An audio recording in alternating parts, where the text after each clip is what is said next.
Ladies and gentlemen, sports fans alike, welcome to another edition of Bill Swerski, Sports Talk Chicago. One of the couple, two, three best podcasts around. So sit back, grab yourself a cold one and a Polish sausage, park your keister in the French room, and listen to Bill Swerski, Sports Talk Chicago. In Chicago, you know that all sports rock. The Bears, Hawks, Bulls, Cubs, and Sox. Pick your favorite, you can choose. As long as the Packers lose. For everything you need to know, it's Bill Swerski, Sports Talk Chicago. Bill Swerski, Sports Talk Chicago.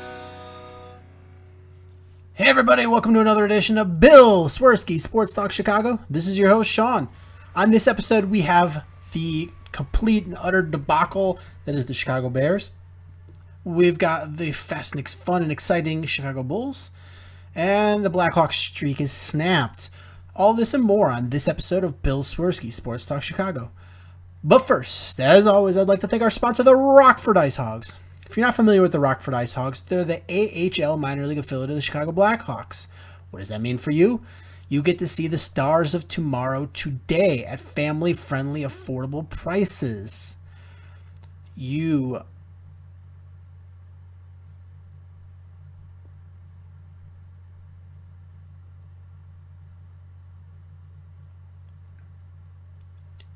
With tickets starting under $10, you can afford to take your whole family there. Only 90 minutes from the city limits. Get tickets, shirts, jerseys, and more at icehogs.com. Tell them Swerski Sports sent you. Well, on this episode, I wanted to do a little more Bulls, a little more Blackhawks, and a little less Bears, or maybe just right amount of Bears. But I have a lot to say about the Bears. So I'm going to switch it up a little bit of what I want to talk about. Normally, after a Bears game, is we talk about the actual game and some of the insights on the game and the ins and the outs and what happened and specific plays and where things broke down and blah, blah, blah. But that game was absolutely miserable. I couldn't even finish. I still haven't finished watching it. It was my niece's first birthday party, so I had to leave at halftime anyway to go to the party. But what I watched in the first half was it's not good football. And I listened to it on the drive down there on the radio, and it didn't get any better. I came home and I tried to watch some more of it, and I was just like, I was sick to my stomach. It was just bad football. The offensive line, the interior of the offensive line looked fine, but the two tackle positions were just, it was beyond bad. I had a listener that when I put Charles Leno Jr. in the same category as the two Minnesota Vikings offensive tackles, he said, I get where you're coming from, but I don't think they're the same league. Watch that game and tell me that they're not. It really is. The downfall of the Minnesota Vikings is starting to become the downfall of the Chicago Bears. Is that those offensive tackles can't block anybody. And Jay was under siege that whole game. And it didn't help it matters that he just reverted to, we say he reverts to bad Jay, but this was beyond bad Jay. This was like super mega bad Jay. I can't even defend anything about it. He played bad. And the play calling was bad. The only bright spots were on the defensive front seven, because the defensive backs were bad too. So instead of going down and breaking things down, I had made a list of bullet points about the Bears in more of a grand scheme type thing. There's some, eye level things, but mostly I'm trying to do an overview of where we're at, where we're going. So like I said, there's not much to discuss about that actual game. The big discussion is going to be where the Bears go from here. The first thing I wanted to say is, the Bears played their best game of the season against the Minnesota Vikings on national TV. The game before, or right before their bye week. It was a Monday night game, so John Fox gave the team the whole week off. They had their bye Sunday, and then they went back to work as a normal week after that. And that's all well and good, but this is a team that has a lot of bad fundamentals. There's a lot of young players stepping in for injured players. They need all the reps they can get. Giving them the whole week off, I didn't think it was a good idea from the start. To top it off is you heard a lot of players in interviews and whether it be on their own shows or sound bites or wherever, there's a lot of players were talking about, this is where we turn it around. We feel we got a good team. We're ready to go. We're going to run the table at the end. We're going to make a run for a playoff spot, blah, blah, blah. And I get the confidence. I understand that, they're trying to be confident. They're trying to be this, that, and the other. But there's a difference between having confidence in yourself and having an overinflated ego. They're two completely different things. One motivates you to work hard, to be who you're trying to be that best. The other one, you rest on your laurels and you come in there and bad things happen. And that's really what happened with the Bears. Is they didn't prepare hard for this game, and this was an absolutely winnable game. Granted, the game was down in Tampa, and it was hot and it was humid and things like that, but this was a Tampa Bay team whose defense is just getting walked all over. Like, they are a bad defensive team, and they came out looking like the 85 Bears against our Bears. It was abysmal. The Bears couldn't do anything against the Tampa Bay defense, and this is a bad defense.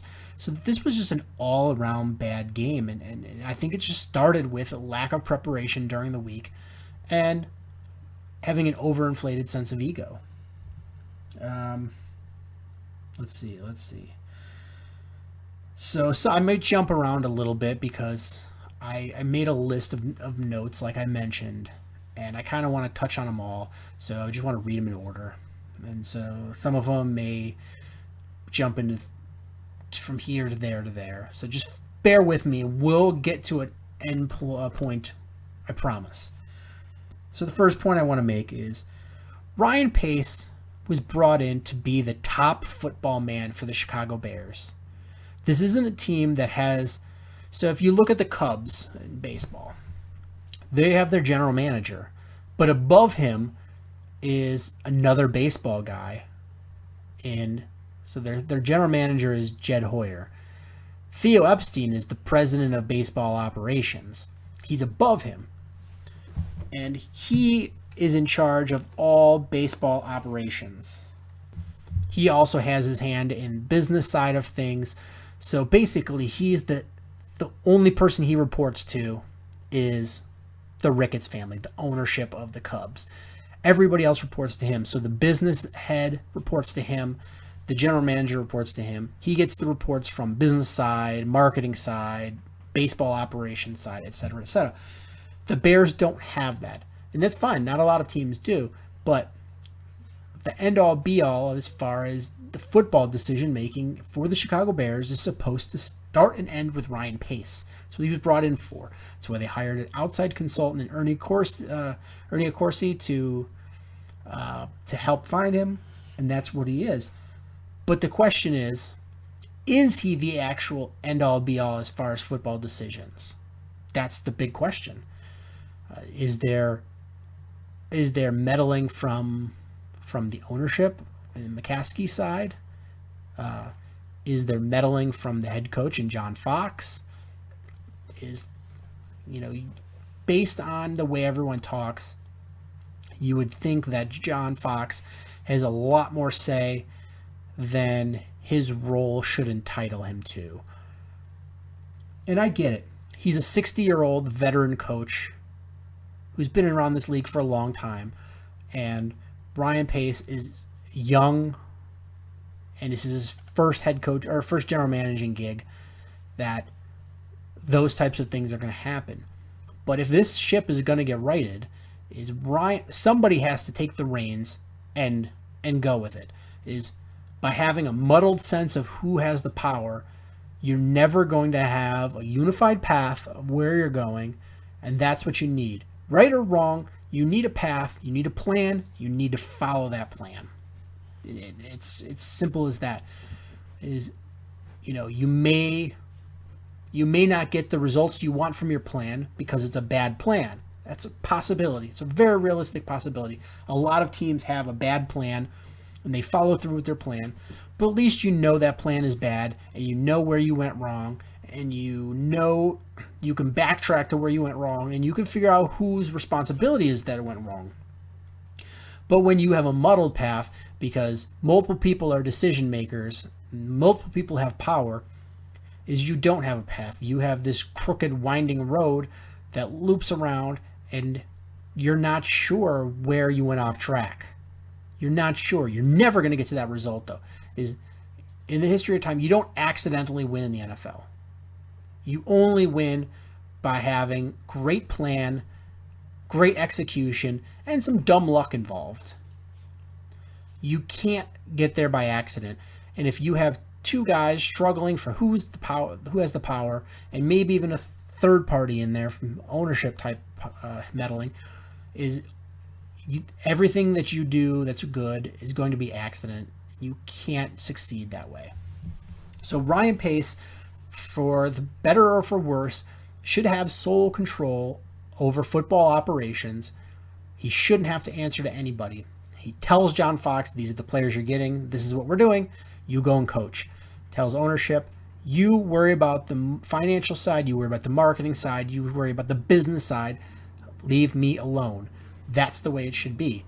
For better or worse, you ride that out. If you made a mistake in hiring him, if he turns out that he's not what you thought he was going to be, then you start over. But at least you know you gave it your best effort and it didn't work. But if you leave this muddled, we don't know, everything's hush hush and secret, there's a lot of rumors flying around, and you don't know what's going on, that's a recipe for disaster. There's a 0% chance of succeeding. At least if you make your decision, you put your cards on the table, your money down, then you can ride that out, and at least you have a chance of succeeding. You also have the issue of, seems to be a lot of question marks of what's happening at Hallis Hall. I'm sure nobody's happy, but to what extent are people not happy? We've heard the story about the consultant in there and looking at every aspect. On one side, you have this story about that there is a consultant, and they are looking at not only the business side, they are looking at the football operations side and seeing where they went wrong. On the other hand, you have John Fox saying, I don't know what you're talking about, and Ryan Pace saying, no, never heard of it. And then on the other hand, you have other sports writers who are saying that their consultant is in the building, but it's only for the marketing side of the marketing half of the business side. So we don't know what's going on. There's clearly something going on at Hallis Hall, and if it was legitimately nothing, you would think that when this story like this kind of catches a little bit of fire, that Ryan Pace would just nip it right in the bud and say, yeah, there's a consultant in-house. We're looking at, but it's the financial side, it's the business side. It has nothing to do with us. And then it ends. Boom, done like that. But you start playing the, I don't know, didn't hear anything. People don't believe you. People start digging. You raise a lot of questions. You raise a lot of eyebrows. So what is really going on behind the scenes at Hallis Hall? The only person I've heard come out downright and say, from the media, that said it's nothing, is Hub Arkish. And I think Hub is not a very good journalist, to be honest with you. And he, in plenty of interviews, he's talked about how he's very close with Ryan Pace. But in other interviews, he said, well, I talk to him every once in a while. for a few minutes. He's over exaggerating what he is. Ryan Pace does not talk to the media much. He's definitely not talking to Hub Arkush like they're buddies. He's giving Ryan Pace is giving him the same that he gives everybody else, which is minimal. And Hub Arkush is just throwing water on it because he knows nothing's going to come about of this story because it's going to be hush-hush. So he's going to take the stand, and it's going to make it seem like he knows more than he does, and when in fact he just doesn't know. He knows as much as the rest of us do. He might get a few more inside rumors because beat writers do talk with each other, and I heard this, whisper, whisper, hush, hush, but he doesn't know much more than any of us. And he doesn't know the truth. I can promise you that. Going back to the first point is how much power does John Fox have? That's a big question mark. Is we've seen time and time again where being the coach / general manager, or being the coach and having player personnel input doesn't usually end well. It's too much power for one person. It's too much responsibility for one person. You have to have the separation of church and state. Somebody coaches, somebody makes the player personnel decision. You can collaborate a little bit, you can ask input, but in the end of the day, the general manager needs to have that power. So where does John Fox stand in this? Let's see. It is absolutely crystal clear now that all of Cutler's success last year was due to Adam Gase. Adam Gase performed miracles there, and I didn't realize how big of a hit it was going. I knew it was going to be a hit losing him, but I didn't realize how big of a hit it was going to be until he's gone. And he's starting to turn things around in Miami. And as a side, an interject, a tangent, if you will, is this show, I love talking about our draft specials for the NFL, and that's really where this show started. And I'm not afraid to point out where I'm absolutely blew it and made big mistakes, but I also like to point out where I feel vindicated and feel like I was successful. And I want to point out, because we just mentioned Miami, is Jay Ajayi. Still can never pronounce his name properly. The running back from the Dolphins is looking like a beast, and I totally called that. And I took some heat on the show when he didn't perform well last year. And I was like, you know what? He was a rookie. I will give it some time. And he is starting to turn around, and he looks like a beast. Love it. It's what I saw, and I felt vindicated. I saw the same with Jordan Howard, and he's looking like a beast. But I did love Kyle Fuller coming out of college, and he looked great the first half of his rookie year, but he looked like turd sandwiches ever since. Who knows if it's injury, if it's system, if it's lack of confidence. Cornerbacks are a tricky thing to predict. You can have all of the skills in the world, but if you don't have that mental toughness, it's hard to do. But I just sort of wanted to, while we were talking about the Dolphins and Adam Gase, I wanted to feel a little bit vindicated because a couple people ripped me about that pick, and I'm standing by it, and I feel vindicated. But Adam Gase was the huge reason for the success.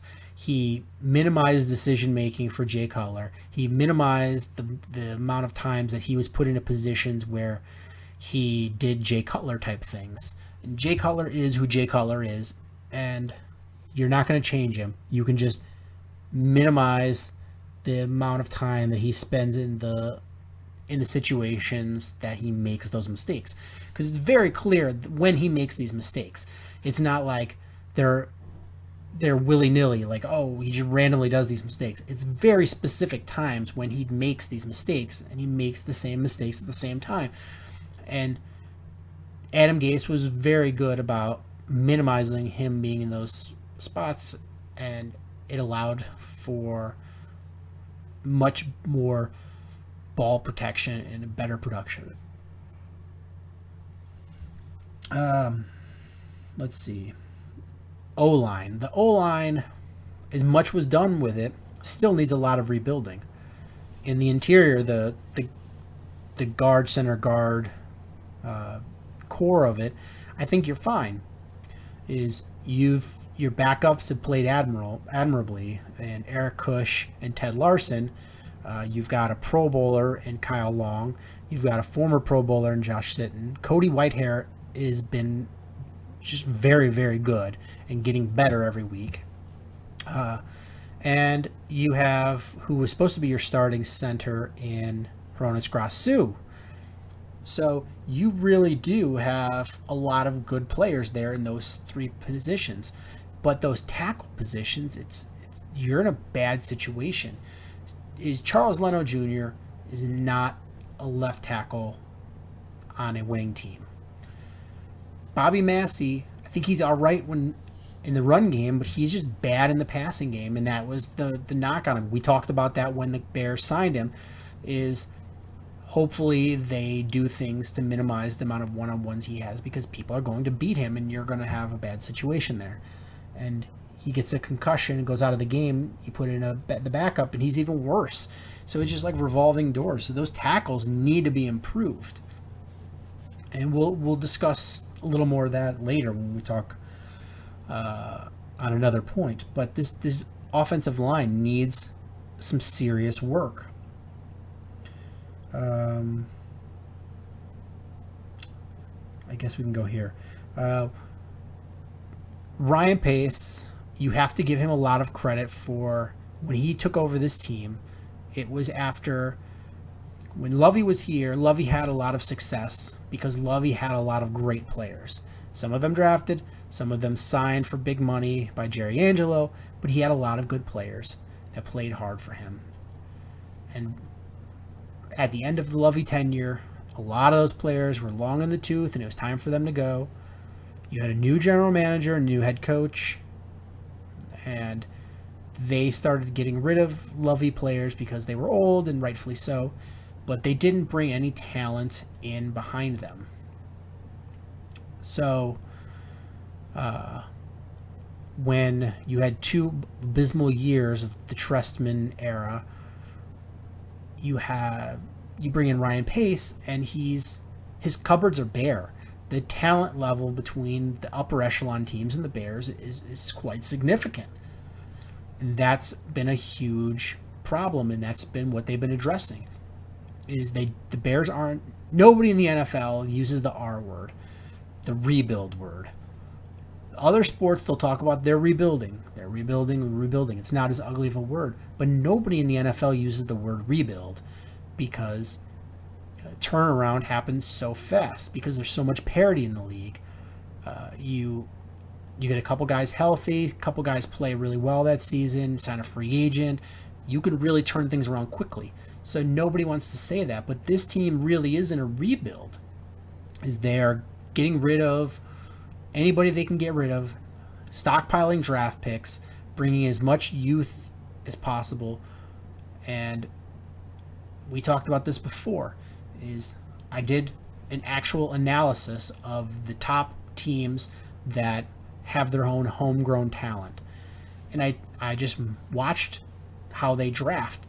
And it's not that they hit on a better number of picks. So it's not that their scouts are better or this, that, or the other. What it came out to is they just had more draft picks than everybody else. So they had more of an opportunity to hit. And I could go back and revisit that at some point.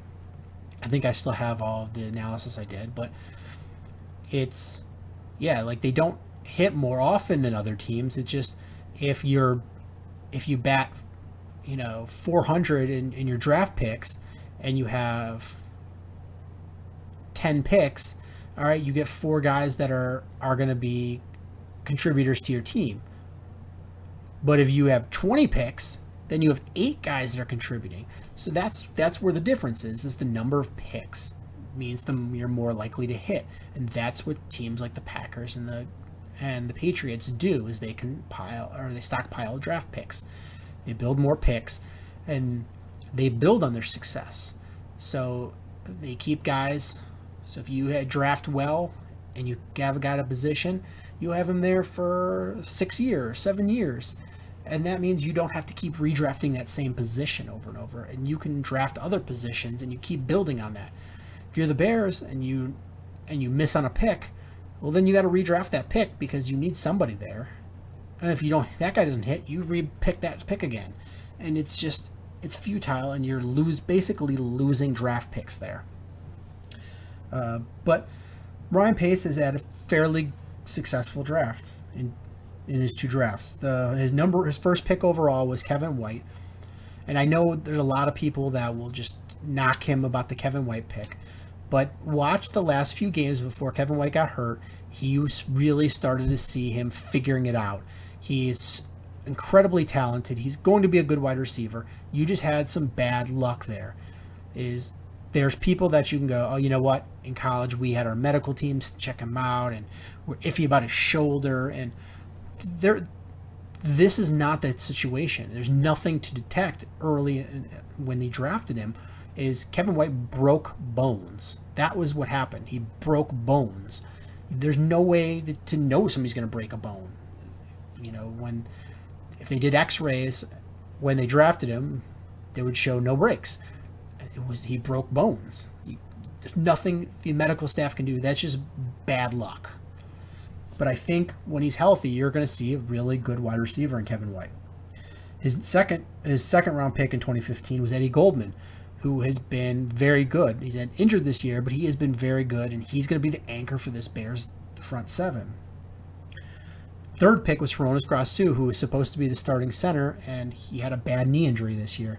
But I think you're going to have a good problem next year is when you have 2 good centers, and we'll see what happens there. Jeremy Langford was his 4th pick, and Jeremy Langford was the reason that they got rid of Matt Forte. They felt comfortable enough with him, but they ended up with Jordan Howard, who I think is going to be an elite type running back. So Jeremy Langford sort of became a secondary guy, but he's been hurt this year. But you're gonna see more of Jeremy Langford. Don't think you're not. He's gonna be an important part of this team in that rotation. 5th pick was Adrian Amos, who has started every game as a Chicago Bear all last year and then so far this year.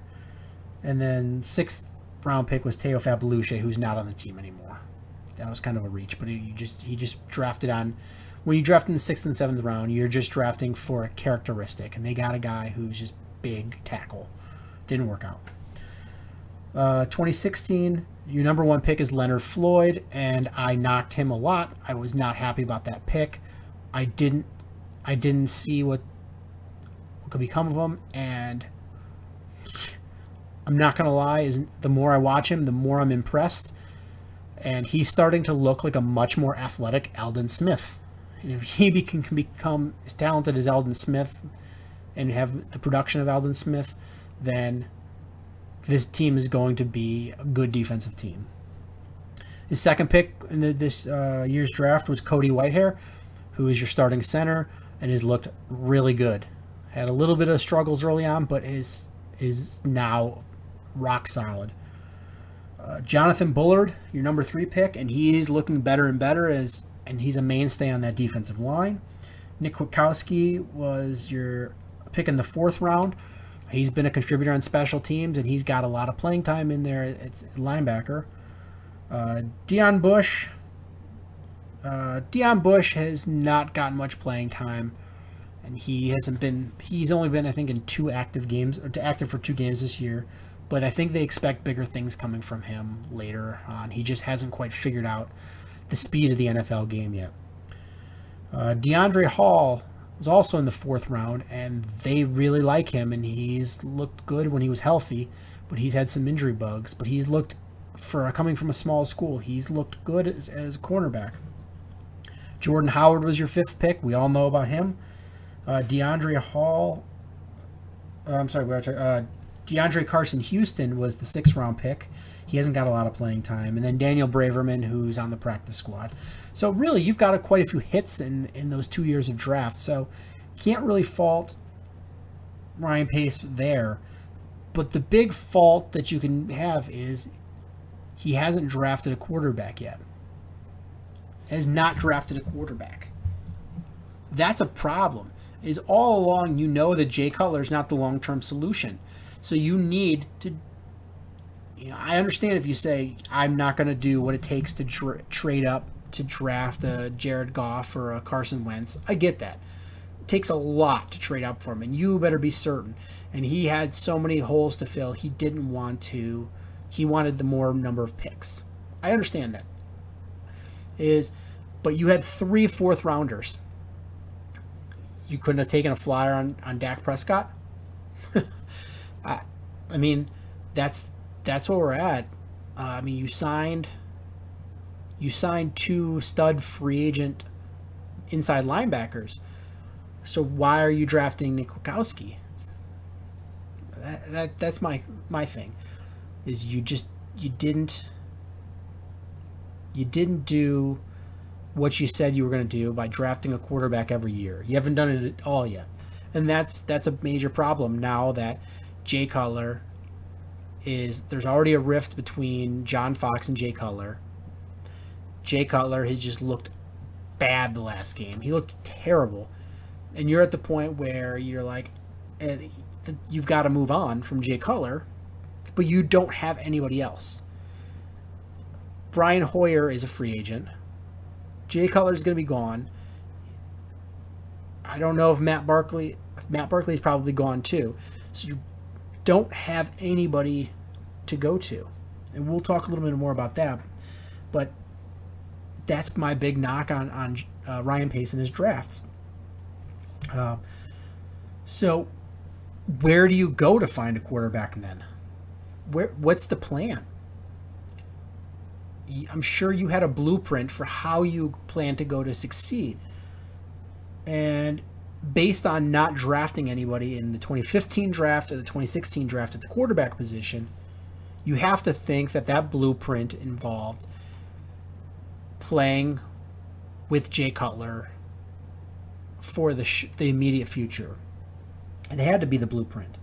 So does that blueprint go out the window now that Jay clearly is not playing well? He's at the point where it's financially okay to cut him, and you've got a rift between your head coach and your quarterback. Does that plan go out the window? Does it reset? Where does it go from there? Do you reevaluate? Was the plan to just get what you could from Jay Cutler? That's just what it seems like. What else? So where do we go from a quarterback from here? The quarterback class for 2017 draft is not very good. There's a bunch of guys that maybe could be good, but there's no players that are just like, all right, this is the answer. There's no like upper echelon guys. There's your Deshaun Kaisers, there's your Brad Kayas, there's a bunch of guys. There's no studs in this draft. This is a poor quarterback draft. And it sucks that the Bears are going to have a very good draft pick and they're not going to be able to capitalize by bringing in a quarterback that's an upper echelon guy. So how do you find a quarterback to replace Jay Cutler? There's 32 teams in the NFL, and there's not 32 caliber starting quarterbacks in the NFL. There's just not.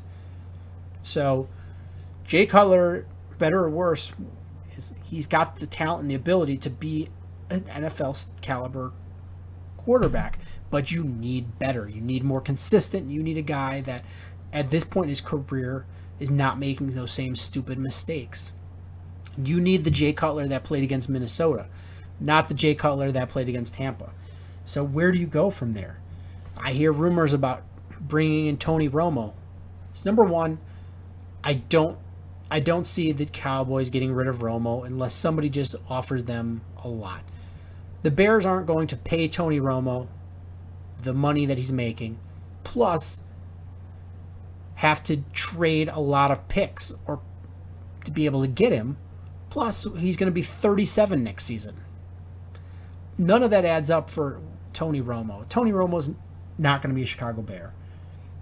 The other rumor flying around is Jimmy Garoppolo. He's looked good when he's gotten a chance to play, but the problem is that when you have these backups to Tom Brady, they play in this Belichick New England Patriots system.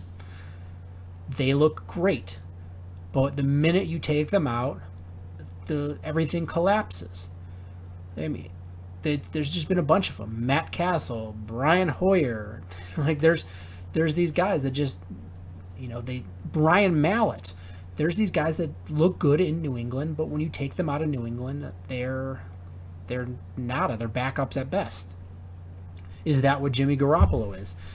You're not going to get away with getting Jimmy Garoppolo from the Patriots for nothing. You're going to have to trade a lot for him. And are you going to trade a lot for a guy that you aren't sure of? And then probably have to end up paying him a lot of money because I think he's due for a contract extension after next season.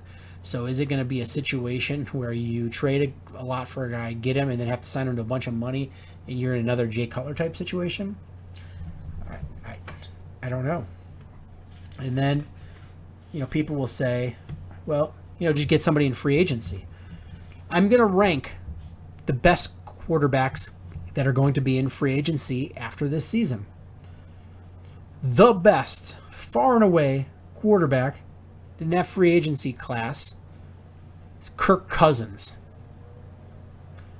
Then probably Ryan Fitzpatrick, Case Keenum, Sean Hill, Matt Schaub, E.J. Manuel, Blaine Gabbert, Matt Castle, Mark Sanchez, Brian Hoyer. It gets worse from there. That's what I felt was the 10 best. So you basically have nada in free agency. I mean, you really don't have a lot in free agency. There's nothing there.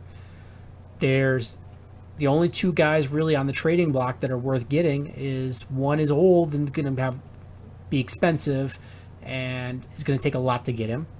The other one is an unknown that's going to take a lot to get him. So there's no good situation here, and the draft isn't very good. So Ryan Pace really, really, really better have a plan in place because right now it's looking pretty bleak for the Bears at that quarterback position. I mean, the only thing you can hope for is you take a mid-round pick quarterback in the draft, re-sign Hoyer because he knows your system, and hope your defense can carry you while the offense settles for field goals. Back to Lovey football. And the problem then becomes if you are so quarterback starved, like so many teams in the league, if you go into that position where you're quarterback chasing, then you are in that position like the Cleveland Browns, where you're perpetually trying to find your quarterback and you just are stuck in bad year after bad year after bad year. Because it's my draft philosophy, and I think a lot of people share it, is draft best player available, within the constraints of the reality of your football team. By that I mean, if you're the Indianapolis Colts and the best player in the first round is a quarterback, you don't need another quarterback unless you're planning to flip them for somebody else in draft picks. That doesn't make sense. Then you go with your next best player, as long as they're somewhat comparable. That's what I mean by in the constraints of your football team. But within the Bears case is, you should be drafting best player available, because the minute you start drafting for need, which is quarterback, is you're reaching for players, you're over-evaluating players, you're missing out on other players. It's just a bad situation, and you're just going to be stuck in that forever rut. So I'm curious to see if the Bears and Ryan Pace can hold strong in their philosophy of drafting best player available and not taking a quarterback in the first round of this draft. I mean, they might be smart by drafting a tackle if there's a top tackle, and so you can find some quarterback and give him protection. Can you trade Jay Cutler? That's an interesting question. He's got, I think, 2 years left on his deal after this year. It's much more manageable money. But what teams in this league would actually want to trade for him? There's 32 teams in this league, and I went through all their quarterback situations, starter, backup, and I'm trying to think of any team that would be willing to take him. And there's really only a few that I could see even possibly being willing to trade for him. First would be Buffalo. Are they happy with what they have? They have Cardale, Jones, and Tyrod Taylor. If you're Rex Ryan and you're on the bubble of losing your job, are you going to put your job on a Tyrod Taylor? I don't know. I don't watch enough Buffalo Bills game. That one I can't answer. Next could be the Washington Redskins. Sure, they have Kirk Cousins there, but he's on the franchise tag. He could leave at the end of this year. They could tag him again, but if he goes to free agency, who knows if he stays? So if he goes, the Washington Redskins could be a realistic possibility for drafting or for trading for him. The Miami Dolphins. You've got Ryan Tannehill and Matt Moore. Are you happy with Ryan Tannehill? You saw the good productivity that you had with Adam Gase and Jay Cutler. If you bring him to Miami, could he replicate that? Fresh, bring him back to a offensive guy that he worked really well with, and a change of scenery. That could be a good spot. The Baltimore Ravens is, Flacco has not looked very good, and you've got Ryan Mallett as your backup. I think that's much more of a stretch because I see Jay Cutler as a very Joe Flacco-ish like guy. So who knows? You've got the Jets. That team is in a quarterback hell as they overpaid for Ryan Fitzpatrick because they absolutely needed him. They were, or otherwise they're stuck with Geno Smith, and they drafted Hackenberg. Is Hackenberg? I don't expect big things from him. I expect him to be a backup at best. So the Jets are a possibility.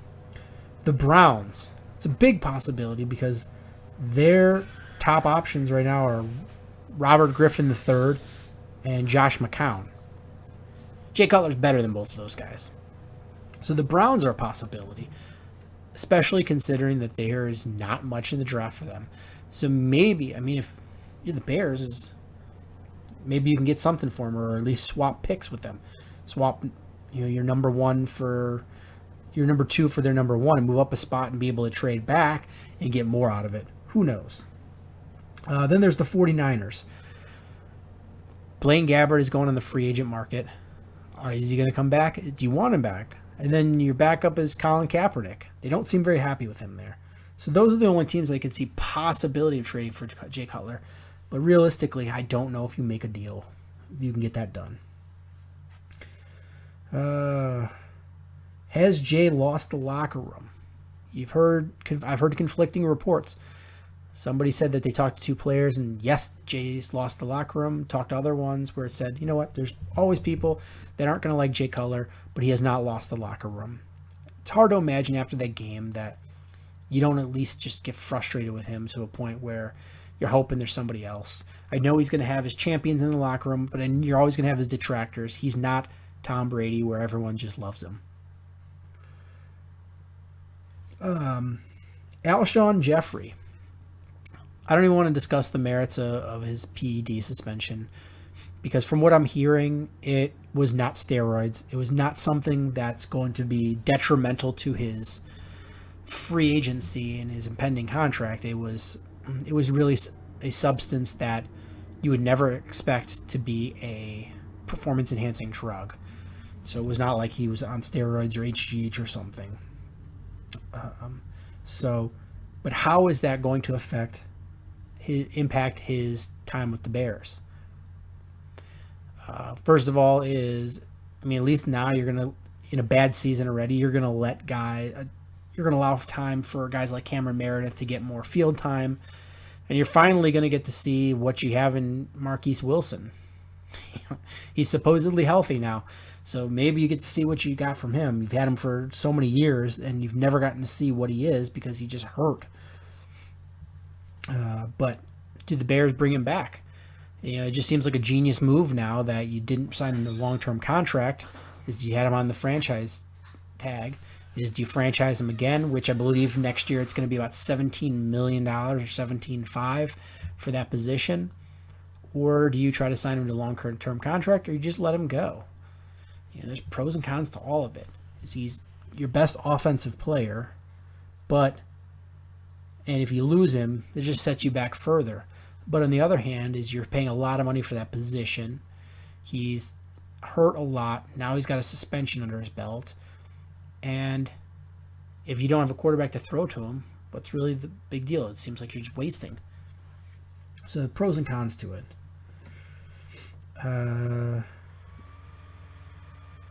And I guess the last thing I want to talk about the Bears is, let's end it on a positive note.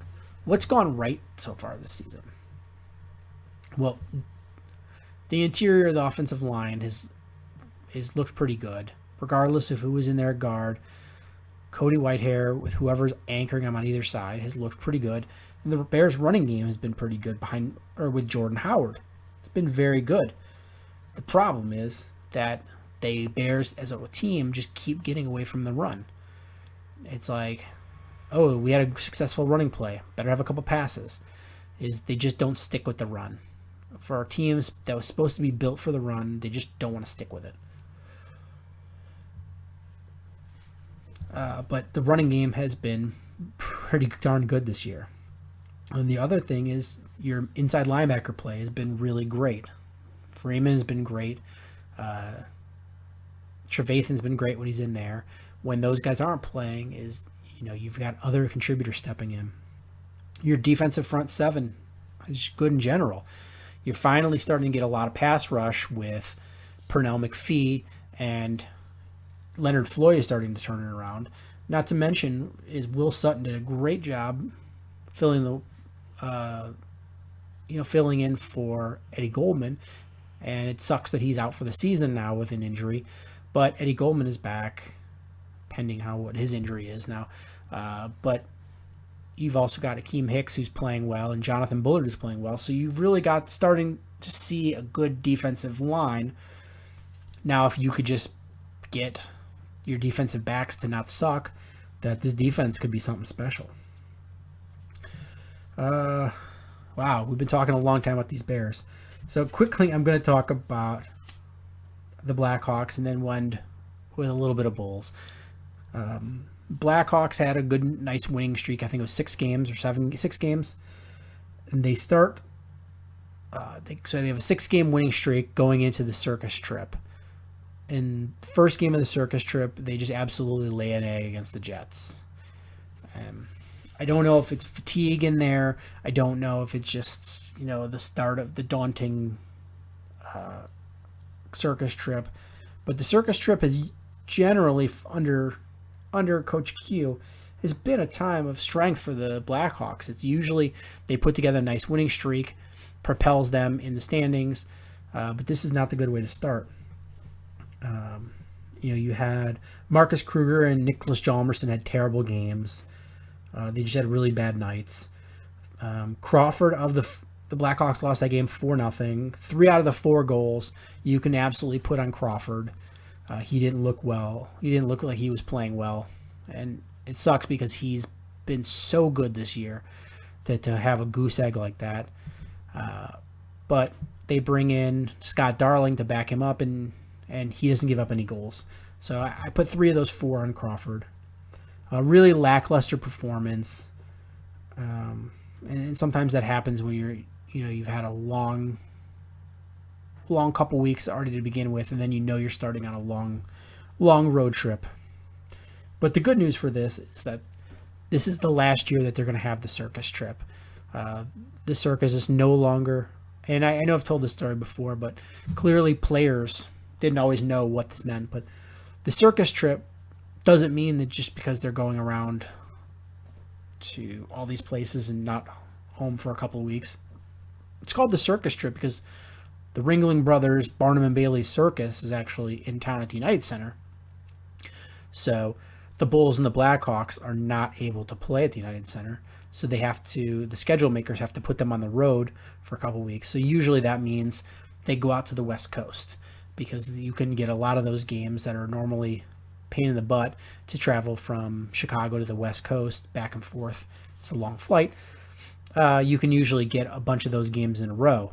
You go down the coast. So for the Bulls, they'll play Sacramento, they'll play Golden State, they'll play, they'll play the Jazz, they'll play all those West Coast teams. For the Blackhawks, they'll play the Avalanche, they'll play the Canadian teams, they'll go up through Canada, they'll play, Anaheim, they'll play Los Angeles. So that's who they'll play there, and before they come home. But one last thing is I read a column that talked about Jonathan Toews. And since the start of last season, Toews has played with 12 different left wingers.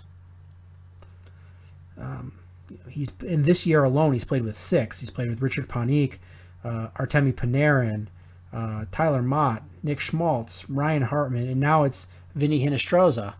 So, what is it about playing left wing with Jonathan Toews? Just you don't have success. On that right side, you've had success with Hossa. You've had success with Kane.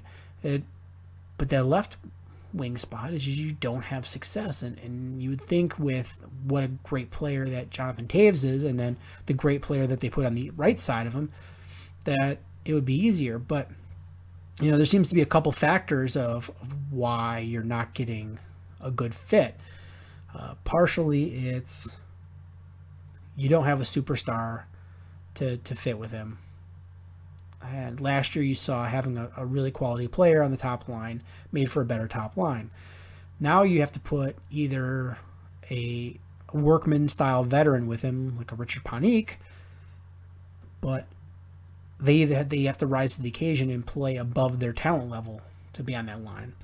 Or you can put young skill players like a Hinostroza or a Schmaltz, Nick Schmaltz, there with him. But those guys sometimes just get really intimidated, and they expect, I've got to pass to them. I've got to do this to impress them. I've got to do that. And really, it's hard because they need to just play their game and be willing to take shots. If the shot's there, take a shot. And these guys aren't really doing that. So you're seeing a lot of difficulty playing there. Plus, when you're playing with Jonathan Toews, he's one of the best two-way centers in the league. You're playing against the other team's top line, and they're really trying to stop Jonathan Toews, so they've got a tough line out there as well. So you're playing against top talent, and if you're not a top talent, and you're playing against top talent, it's not a good fit for you. So it's really difficult to put together that line. Is you just either got to have 3 stud guys, or you've got to have very good chemistry, and you just haven't found that yet with the Blackhawks. And that's going to be key because you need that top line to have some really good productivity in order for this team to go far, because they just don't have the depth to be 4 lines deep at forwards. And then finally, this is going to be very, very quick, and I apologize about this, as I promised you some Bulls talk. But I haven't watched much Bulls. Between, my wife, I've told you, has been sick, and she's still lingering illness from West Nile virus. So it's been dealing with that. I got a 2-year-old. I've got a job, and everything with the Cubs going so late into the season and winning the World Series is, basketball, I'm not going to lie, is my least favorite of the 4 major sports. I love hockey. I love football. I love baseball, but I just like basketball. I don't love it. It's hard. It's hard to be in love with all the sports. So I haven't had a chance to watch a ton of Bulls. I watch a few minutes here, a few minutes there. But the one thing I can say is that, and I'm trying to get the guys from our sister podcast, to be on the show, and I just haven't had a chance to reach out to them. But I really wanted to talk about the Bulls, and this has been when last year going into the season had high expectations because they were so versatile. They could play small ball, they could play big ball, they could they had big guys that could shoot, and you really expected a lot more from them. We all know that team was just an absolute disappointment, from their attitude to their hustle to what the product in the field was, to their wins and losses. This was just an abysmally bad team that didn't make the playoffs. Even if they did, they weren't going to do anything if they did make the playoffs. So this year, it was almost a complete rebuild on the fly.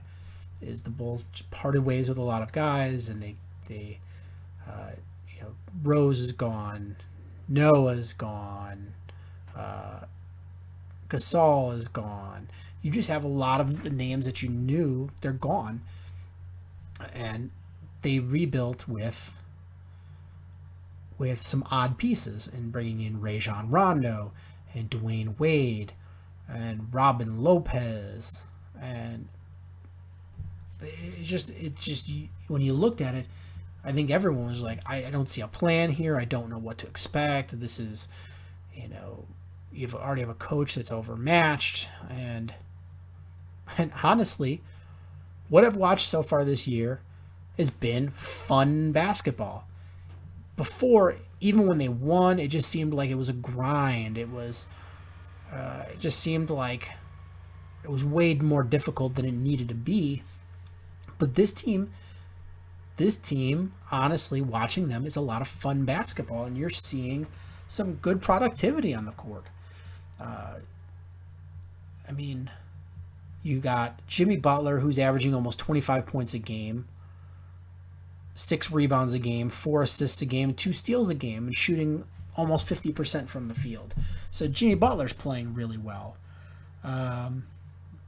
You've got Taj Gibson, who's averaging 12 points a game, 8 rebounds, and an assist a game, looking much better. You've gotten some quality minutes from Jaren Grant. Doug McDermott's averaging 11 points a game. Nikolai Mirotic is averaging 10 points a game. You're still not getting what you expect out of Bobby Portis, and that's a little frustrating. But Rajon Rondo he's been great for this team.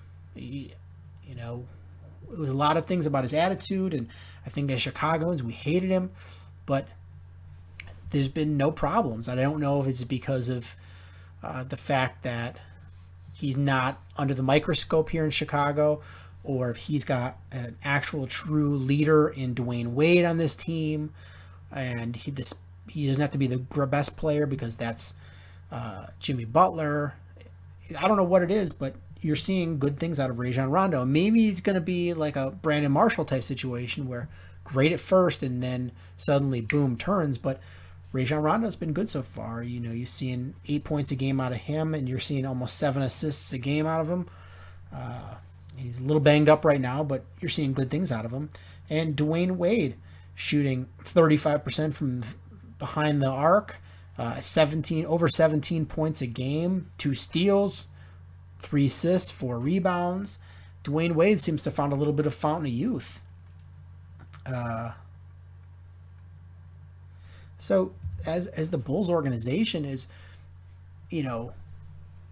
let's keep this in reality too. This is a fun team to watch.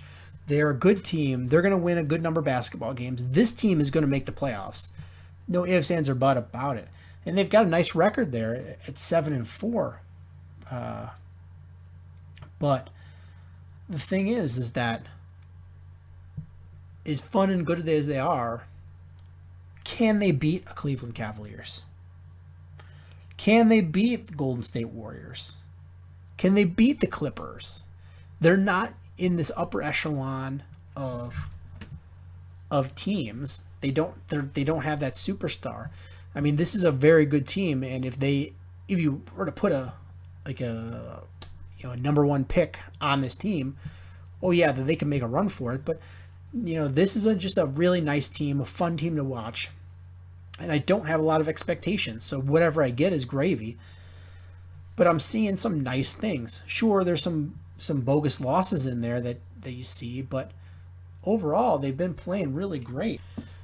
But I think we're going to start to see what we have in the Bulls coming up soon. They've got a game against the Clippers, who have the best record in basketball, and they're playing them, I think Saturday. Yeah, they're playing them Saturday in Los Angeles. So that's going to be a tough game, and we'll see how they fare against the Clippers. And then on December 2nd, you're going to have the Cleveland Cavaliers coming to town, and that's going to be, another game where it's a measuring stick. You see where you are, and sure, it's early in the season, so if you lose to them, it's not a big deal. It's not a race to have the best record in the league, but you at least see a measuring stick. Is where are you compared to these teams? Because these teams they're not, giving these games away. Even though these are early games, these teams still want to win those games because they're jockeying for home court advantage throughout the playoffs. So if you're the Bulls and you can hang with these teams, or you can knock one of these teams off, that's going to give you confidence to be able to play.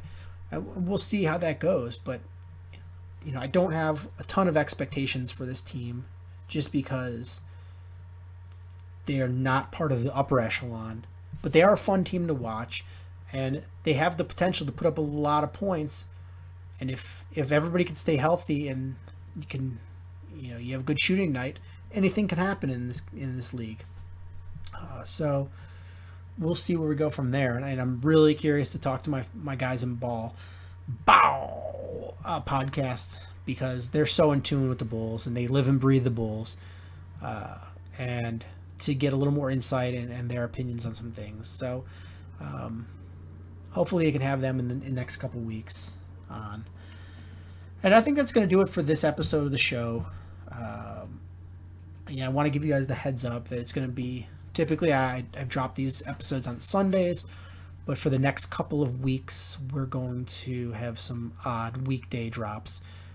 This weekend, I'm going to be out of town, so I can't record.